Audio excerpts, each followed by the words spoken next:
నిలువద్దము నిన్ను ఎప్పుడైనా నువ్వు ఎవ్వరు అని అడిగేనా ఆ చిత్రమే గమనిస్తున్నా కొత్తగా నువ్వు విన్నది నీ పేరైనా నిన్ను కాదని అనిపించేనా ఆ సంగతి కనిపెడుతున్నా వింతగా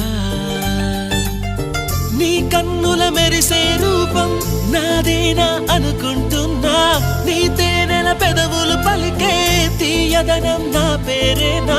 అది నువ్వే అని నువ్వే చెబుతూ ఉన్నా